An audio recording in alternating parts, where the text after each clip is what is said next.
Rwanda's phoenix-like rise from tragedy. While the UAE transformed desert into development through resource wealth, imagine a nation that achieved similar results with no natural resources, no coastline, and an unimaginable starting point.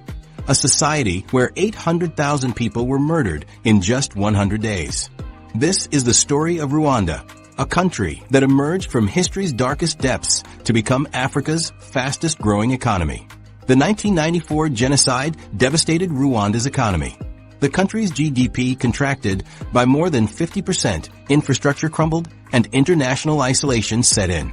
A landlocked nation of 12 million people with few exportable resources and the weight of trauma. Rwanda faced economic indicators that predicted continued poverty.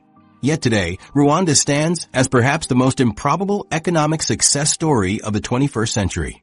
As former Minister of Finance Donald Kaberuka put it, we decided to turn our landlocked reality into an opportunity by focusing on what doesn't require physical borders, knowledge and connectivity.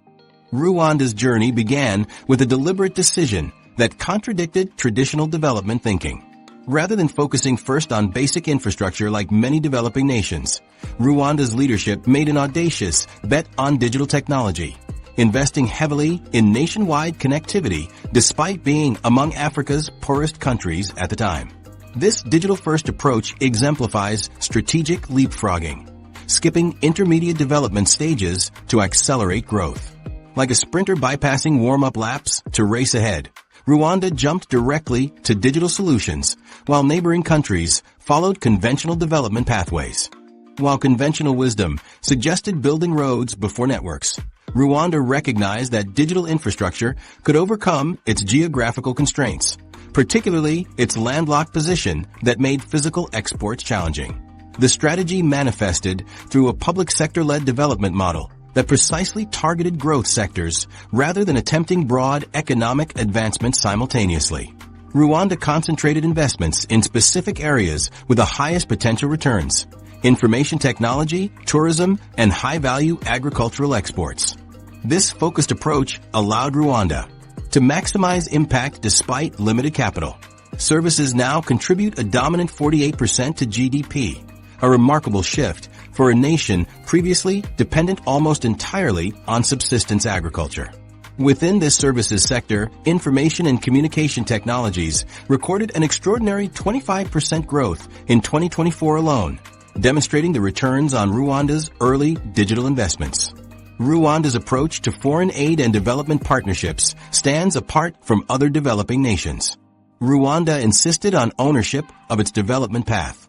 Foreign partners were welcome, but only under terms that aligned with Rwanda's self-determined priorities.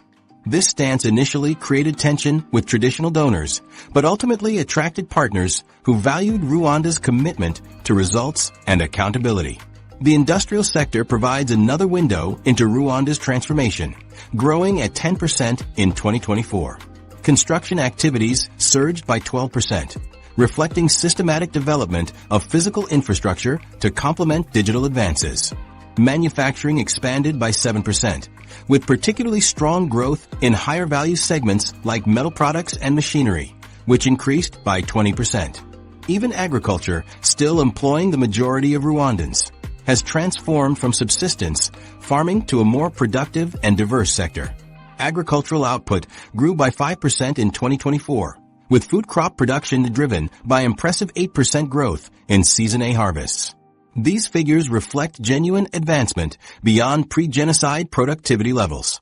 Rwanda's embrace of technological solutions to overcome its constraints is exemplified by its pioneering use of drone technology in healthcare delivery. Through partnership with Zipline, Rwanda established the world's first national drone delivery system for medical supplies. The impact has been life-saving. One study documented that drone blood deliveries reduced in-hospital maternal deaths from postpartum hemorrhage by more than half. This drone initiative demonstrates Rwanda's willingness to take calculated risks on emerging technologies rather than waiting for proven solutions. While many nations might have dismissed drone delivery as futuristic, Rwanda recognized its potential to address a critical challenge in a mountainous country with limited road infrastructure. The success of this program has positioned Rwanda as a global leader in medical logistics innovation. The results of these strategies are reflected in Rwanda's macroeconomic indicators. Despite global economic headwinds, Rwanda maintained 8.9% GDP growth in 2024, approximately 3 times higher than neighboring countries. Inflation has stabilized around 5%, reflecting effective monetary policy management. The country's international reserves remain adequate at about 4.5 months of imports, providing crucial economic stability. Rwanda's current account deficit, which widened in 2024, reflects strategic investment rather than economic weakness.